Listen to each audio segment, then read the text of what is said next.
প্রিয় শিক্ষার্থী বন্ধুরা, তোমরা সবাই কেমন আছো? আশা করি ভালো আছো। অনলাইন ক্লাসে কাছের এবং দূরের সকল বন্ধুদের, শিক্ষার্থী বন্ধুদের আমি অনলাইন ক্লাসে স্বাগত জানাচ্ছি।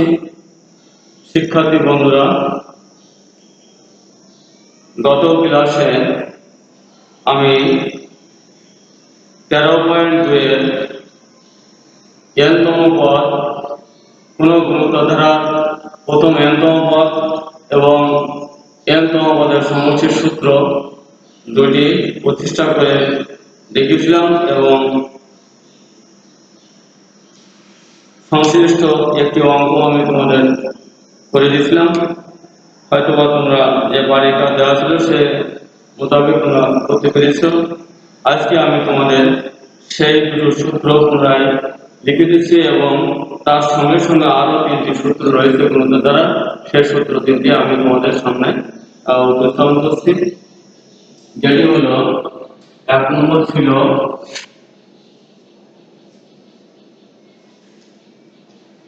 কোন গুণিতর ধারার n-তম পদ n-1। 2 নম্বর ছিল কোন গুণিতর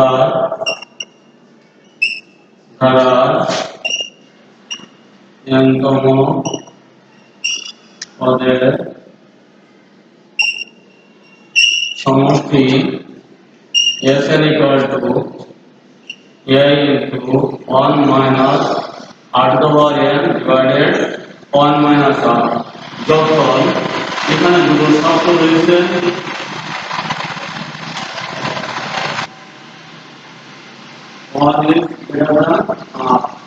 এখানে দুটো শর্ত রয়েছে, যেটা হচ্ছে a into 1 minus r to the power n divided 1 minus r। যখন 1 সাধারণ অনুপাত r এর চাইতে বড় হবে, যখন 1 সাধারণ অনুপাত r এর চাইতে বড় হবে তখন এই সূত্রটি বলবে। সেটা কি হবে?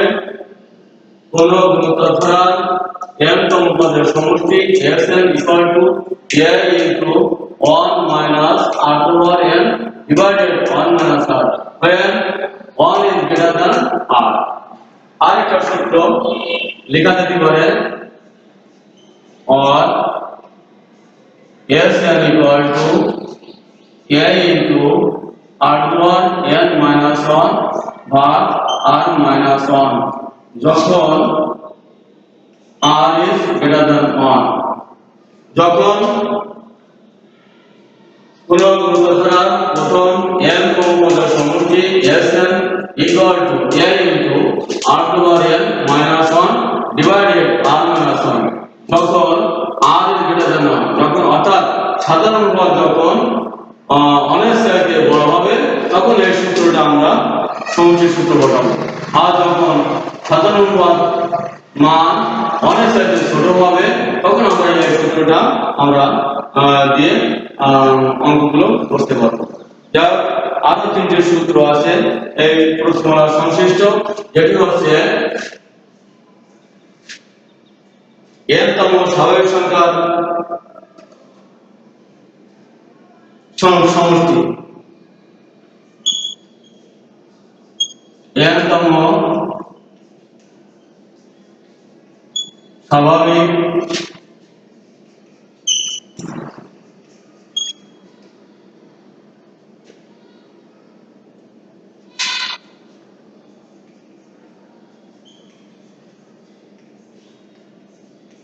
Sn equal to n into n plus 1 ভাগ 2।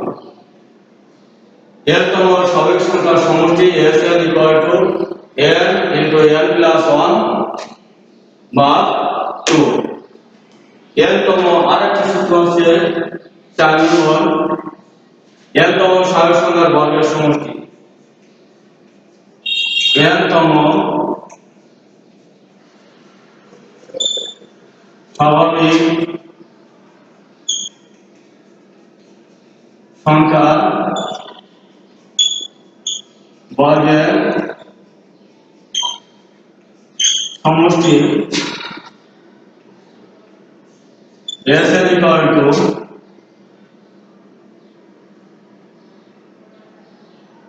n into n plus 1 2n plus 1 by 3 এটা হচ্ছে n তম স্বাভাবিক সংখ্যার বর্গের সমষ্টি n তম স্বাভাবিক সংখ্যার বর্গের সমষ্টি অর্থাৎ n তম স্বাভাবিক সংখ্যা হচ্ছে অর্থাৎ 1 plus 2 plus 3 plus 4 plus plus n এটা লিখে দিতে পারে আর হচ্ছে n তম স্বাভাবিক সংখ্যার বর্গের সমষ্টি হচ্ছে 1 square plus 2 square plus 3 square plus 4 square plus plus n square এটা লিখে দিতে পারে আরেকটা সূত্র রয়েছে 5 নম্বর হচ্ছে n তম স্বাভাবিক সংখ্যার গুণের সমষ্টি n তম স্বাভাবিক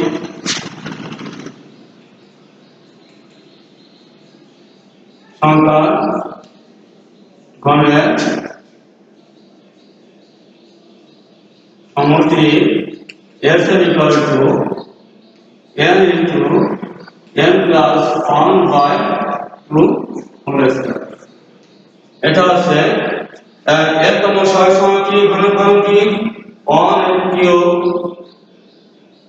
plus 2 cube plus 3 cube plus 4 cube plus plus n cube এটা হচ্ছে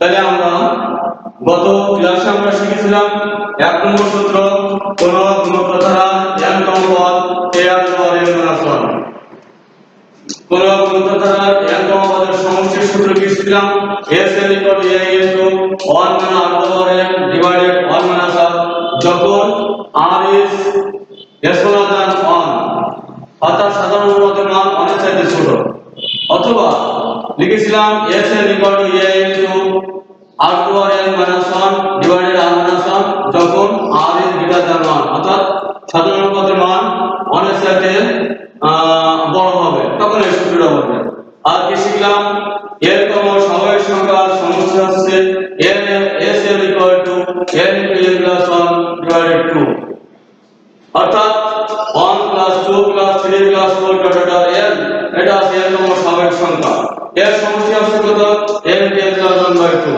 আবার n তম স্বাভাবিক সংখ্যার বর্গের সমষ্টি অর্থাৎ 1 square plus 2 square plus 3 square plus 4 square plus n square s n equal to n into n plus 1 plus n plus 1 by 6 আর আরেকটা সূত্র শিখলাম কি এটা বর্গের সূত্র গেল এটা ঘনের সূত্র n তম স্বাভাবিক সংখ্যার ঘনের সমষ্টি s n equal to n into n plus 1 ভাগ 2 whole square অর্থাৎ ঘনের সমষ্টি অর্থাৎ স্বাভাবিক সংখ্যার ঘন অর্থাৎ 1 cube plus 2 cube plus 3 cube plus 4 cube plus plus n cube s n equal to n into n plus 1 ভাগ 2 whole square এই পাঁচটা সূত্র আমরা গুণিত দ্বারা সূত্র দিয়ে আমরা অঙ্কগুলো করতে পারবো যা শিক্ষার্থী বন্ধুরা আমি 8 টাকার অঙ্কটা আমি তোমাদের সামনে উপস্থাপন করছি এবং অঙ্কটি করেও দিচ্ছি আমি তোমরা একটু লক্ষ্য রাখবে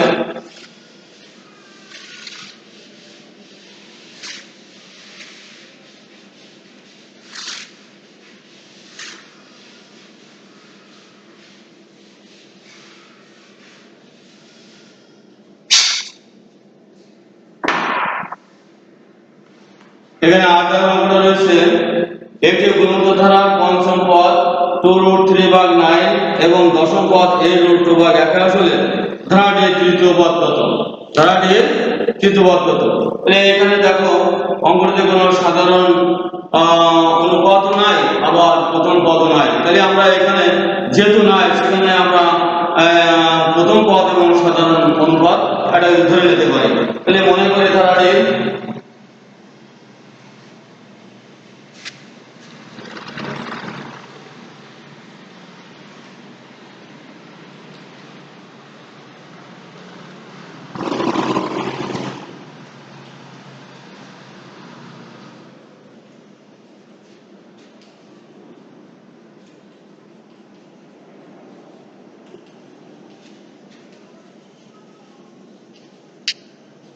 অন্তর্ধি।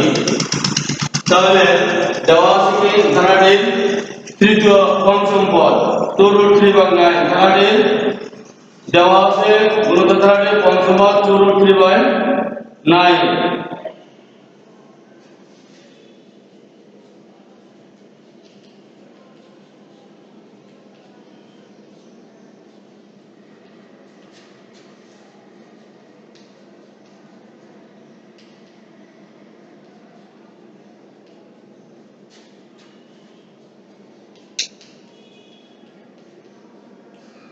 टू रूट 3/9 তাহলে আমরা এর তম পদ আমরা শিখেছিলাম a প্লাস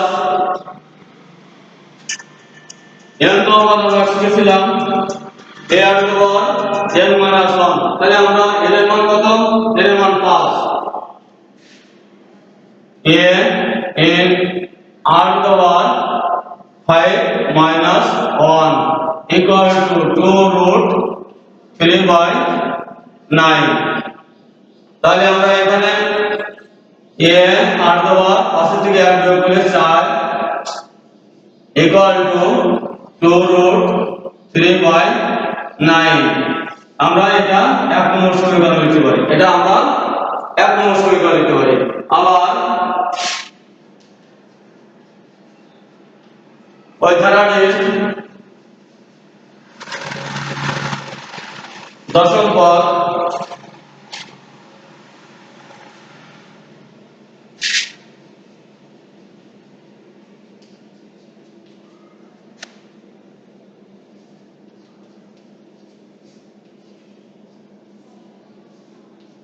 a√2/81 দেওয়া আছে।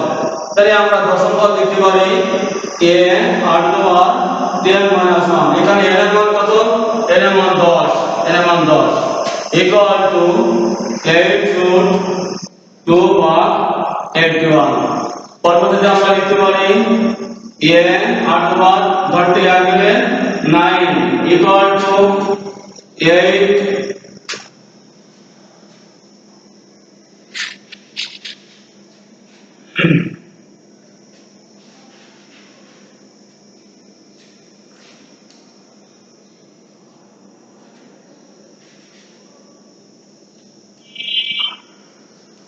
a r devar 9 equal to 8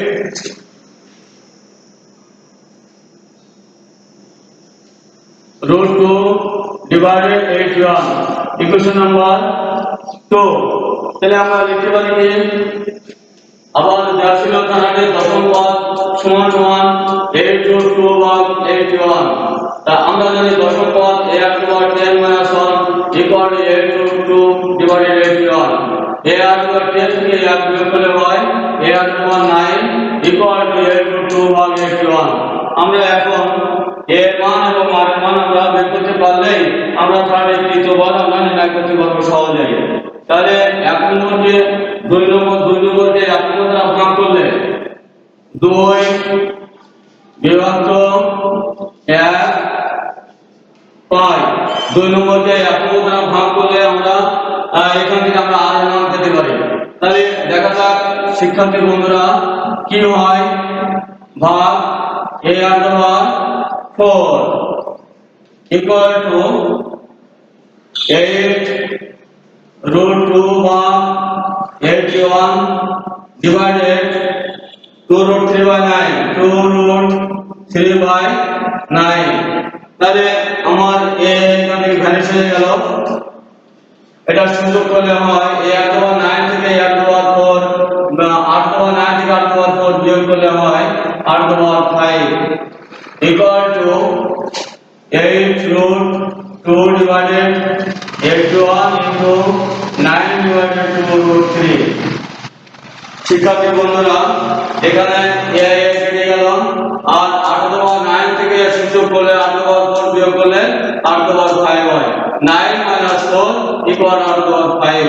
আর এটা বড় ভগ্নাংশ রয়েছে, এখানে ক্ষুদ্র ভগ্নাংশে পরিণত হলে ভাগচিহ্ন পরিবর্তন হয়ে গুণ চিহ্ন যাবে, ভগ্নাংশ পরিবর্তন হলে। তাহলে লিখতে পারি আমরা 8/5 equal to 9 81 4 দুগুণে 8, 4√2 divided 9√3, 9√3। শিক্ষার্থী বন্ধুরা, আমরা এটা করে দিচ্ছি।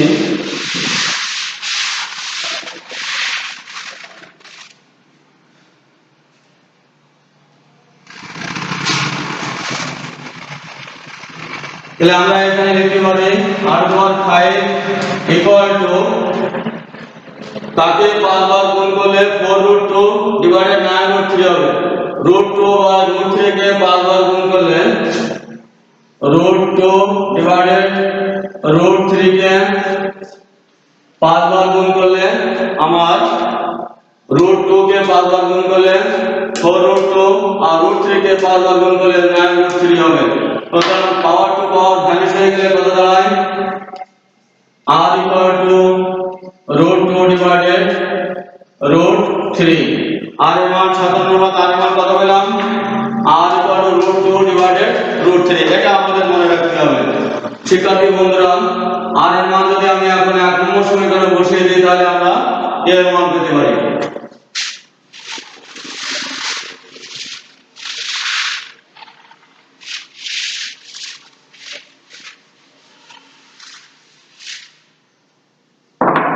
এখন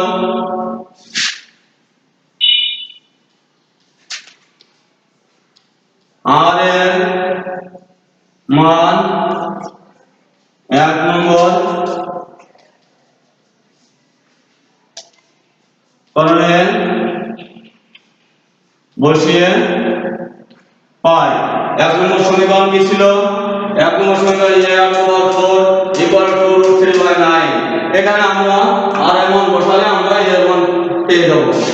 তাহলে r এর মান √2/√3 whole 4 equal to 2√3/9। এটাকে আমরা এখন ক্যালকুলেশন করলে আমরা এর মান পেয়ে যাব।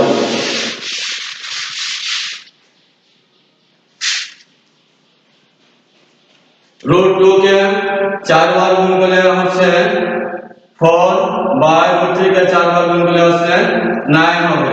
√2 গুণ √2 গুণ √2 গুণ √2 equal to 4, √3 into √3 into √3 into √3 গুণ করলে 9 হবে, equal to 2√3/9। a equal to 2√3/9। এই ভগ্নাংশে বসে গেলে পরিবর্তন হয়ে যায়, এটা হয় 4। therefore a equal to 9 9 কেটে গেল, 2 দুগুণে 4, √3/2, √3/2। অর্থাৎ আমরা পেলাম এর মান কত পেলাম? a equal to √2/√3/2 পেলাম। তাহলে আমরা ওই গুণটা দ্বারা প্রথম পদ পেলাম √3/2 এবং সাধারণ পদ আর মান পেয়েছি √2/√3। তাই আমরা অর্থাৎ যে কোনো পদ আমরা বের করতে পারবো সহজেই এবং r এর মান দিয়ে। তাহলে আমরা লিখতে পারি অর্থাৎ তৃতীয় পদ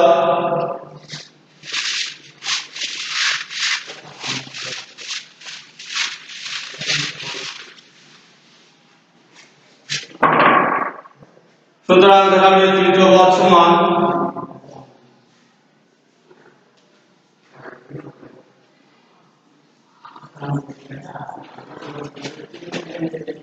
a/3 - 1 equal to a/2। শিক্ষার্থী বন্ধুরা, থার্ড পদ মানে তৃতীয় পদ, থার্ড পদ মানে তৃতীয় পদ। আমরা পূর্বে বলে আসছি তৃতীয় পদ, চতুর্থ পদ। আমরা একটু এখানে তৃতীয় পদ অর্থাৎ থার্ড পদ, থার্ড পদ সমান a/3 - 1, 3 থেকে 1 বিয়োগ করলে a/2। এখন a এবং r এর মান, এর মান কত পেয়েছি? √3/2 এবং r এর মান পেয়েছি √2/√3। এখানে মান বসে দিলে আমরা তৃতীয় পদ পাবো। এর মান কত পেয়েছি? √3/2, আর এর মান কত পেয়েছি? √2/√3 হোল স্কয়ার।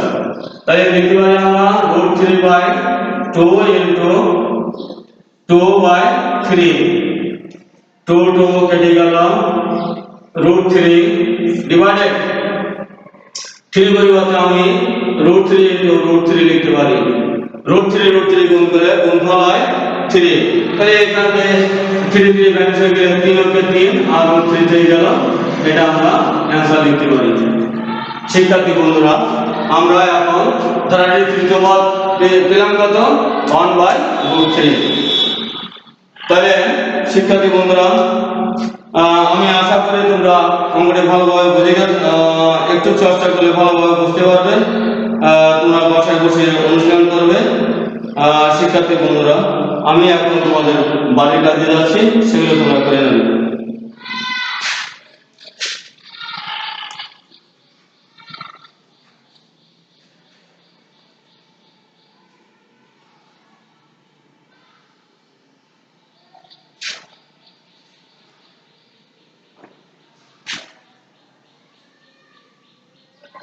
নয় থেকে 11 পর্যন্ত তোমরা বসার চেষ্টা করবে। এই তিনটি অঙ্ক 9 থেকে 11 পর্যন্ত। এর মধ্যে 10 এবং 11 নম্বর অঙ্ক দুটো একই নিয়ম, তোমরা বসার চেষ্টা করবে। আশা করি পারবে। তোমরা সবাই ভালো থেকো। বাইরে বেরোলে তোমরা মাস্ক পরে বেরোবে এবং বাইরে থেকে আসলে সকলে হ্যান্ড স্যানিটাইজেশন ব্যবহার করবে। সকলে ভালো থাকবে, সুস্থ থাকবে। সকলকে ধন্যবাদ। সবাই ভালো থাকবে।